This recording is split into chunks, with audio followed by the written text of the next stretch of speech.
Hey guys, my name is Billy Wink and I'm the CEO of HB Auto. And today I'm going to talk to you about a video I've been wanting to talk to you guys about for a very long time. You may or may not know this about me, but I am a CEO of a car dealership. Started out from our humble beginnings to now a somewhat decent sized dealership. Very active in the enthusiast side of car sales, specializing in Porsche and other exotic cars, even some Rolls Royces as you can see behind me. I've been wanting to make a video about what actually affects the used car market for a very long time. And so there's a lot of opinions and theories, and this is just basically from my experience. And just to give you some background, I'm pretty much buying almost all the vehicles that we sell here, with the exception of some.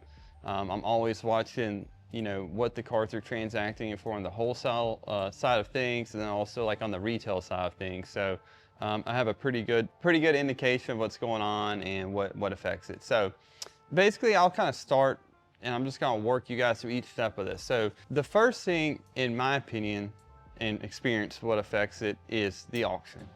Generally speaking, for used car dealerships, a good percentage of their vehicles come from the auction.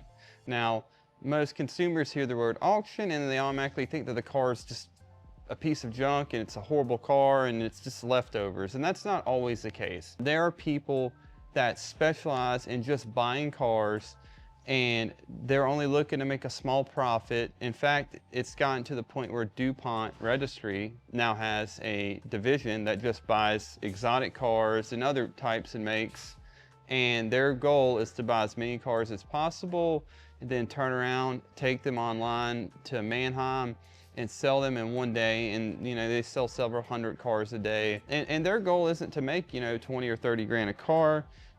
Ideally, they're just working to make a quick little turn on that car. They'll buy the car and 7 days later they'll sell it, and if they make a couple $1,000, they're happy. So what basically happens is there's a lot of other wholesalers, so to speak, and they'll buy these cars in bulk, or sometimes just sell a few at a time, and they'll take them to primarily auctions like Manheim, although there are other smaller independent auctions. So the used car dealers will essentially go online to these auctions, and this is how they find their inventory.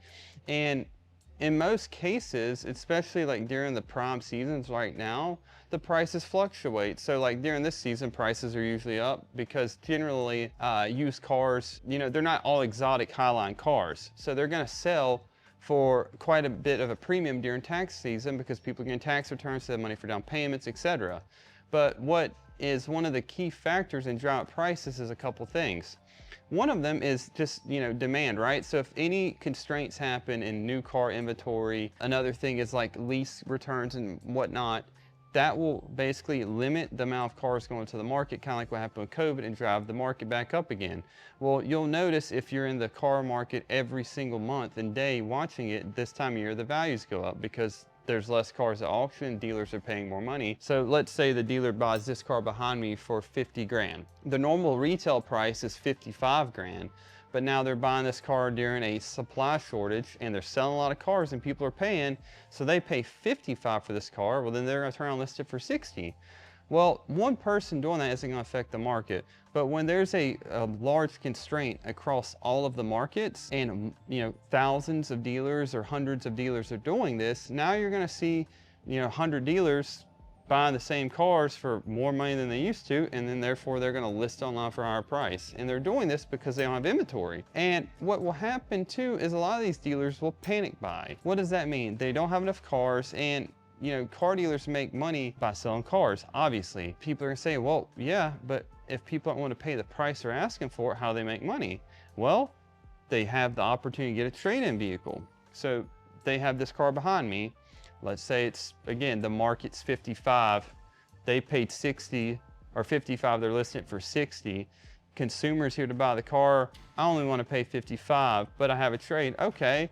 They'll just adjust the numbers on the trade to still get to the same net profit. And then they have the opportunity to get the money from doing a finance package or a warranty package, or, there's incentives when a dealer sells these aftermarket add-on products at the end of the deal, and benefits to the consumer as well. So it's a profitable situation for both parties. But that's just one example of how it works. Another example is tariffs. There's this panic right now in the current market. And what I'm seeing right now is these cars, all of them are selling for $5,000 to $10,000 more than what they were selling for literally before the tariffs were announced. It's going crazy. And the crazy part is people are panic buying as well. So you have these car dealers panic buying these cars, which is now driving up the used car market. And then you have consumers panic buying as well. And it's just going to create this churn cycle where the price of the average car continues to go up and up and up and up. So that's another example. So basically, a simple overview is supply and demand. Basically, in short, one scenario what drives the market is the dealer itself. The dealer is, short of inventory, or the tariffs come out, or it's a peak season, and so when they pay more for the car, that drives the prices up. Here's the offset, right?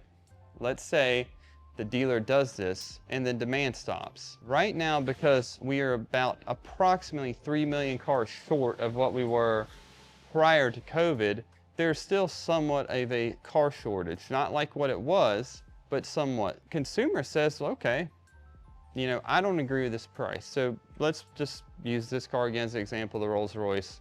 The consumer looking for this car watches the market, they study it. This is a luxury item, not a must-have item. And so they're like, well, these things are now selling for $20,000 more than they used to because of whatever market adjustment is going on currently, whether it's COVID or tariffs or seasonal. I don't want to pay it, no problem. What happens? Well, in this particular situation, we'll use this car as an example.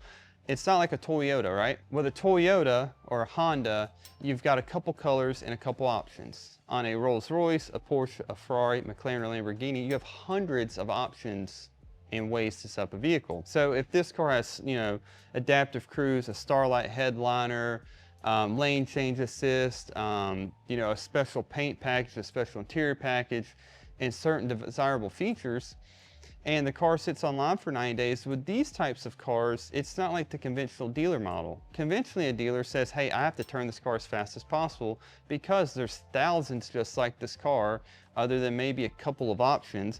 And so the consumer is shopping me as hard as possible on that price.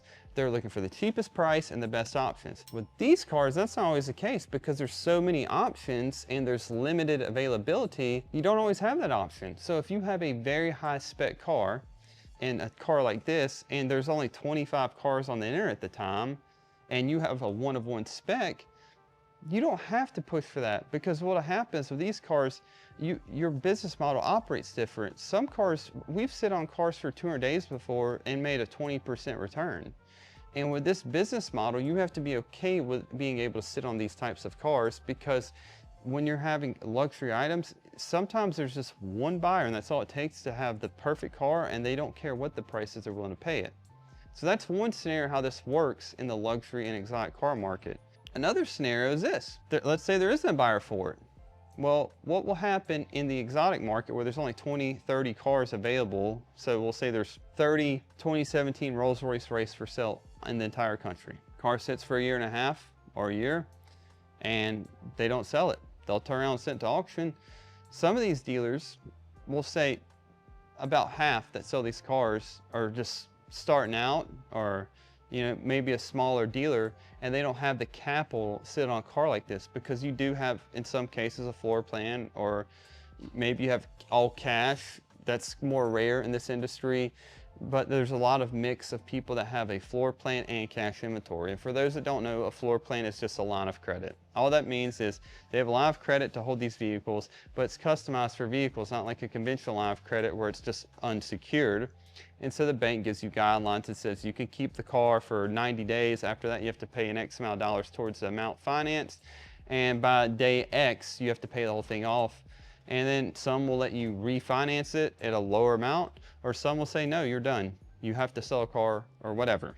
So what will happen is these dealers will get in a pinch sometimes, and they don't have the luxury of owning the vehicle in cash or having the cash to pay off the vehicle off the floor plan to hold it. So they'll take it to auction and they'll dump it. So they have 100 grand in the car, and at auction it sells for 90. Well, because most of these cars, the dealers, the bigger dealers can afford to sit and they don't care if they sell the car. Another dealer goes on the line, on the internet, and they say, all these cars are listed for 120,000. So they'll buy this car for 90, 95 and they'll list it for 120 and the cycle starts over. Now, what does that mean? That means with some of these specific luxury cars, consumers will wait for the price to drop, and there'll be a couple dealers that'll lower their price down, but in the higher end spectrum of this market, the dealers will just sit, and when the time expires on the car and they wholesale, another one will pick it back up, and they'll just re-enter that market at that old market price. So what am I saying? Sometimes these cars just don't lower in price. Maybe they'll incrementally come down, but the dealers will just keep recycling these cars through their inventory, and eventually someone will buy the cars. Now, eventually, you know, the market will adjust too if they don't buy, but it's not like, you know, selling Hondas and Toyotas where there's thousands of these for sale and it's a race to the bottom. That's just, you know, a couple of examples of what controls and affects the car market. Obviously, I'm not, you know, a statistic expert, so there is probably some other variables, obviously, like the economy, interest rates, and things of that nature, but this is just some of the things I see with selling luxury and exotic cars, what affects the current market, how we buy the cars, how they resell, and just pretty much, you know, what keeps the market going up and down. So hopefully this gave you some insight on what it looks like on the car market and the values and how they're affected, and maybe it'll help you understand more on buying the cars and just kind of what makes the market tick. I hope you liked the video. I hope you enjoyed it.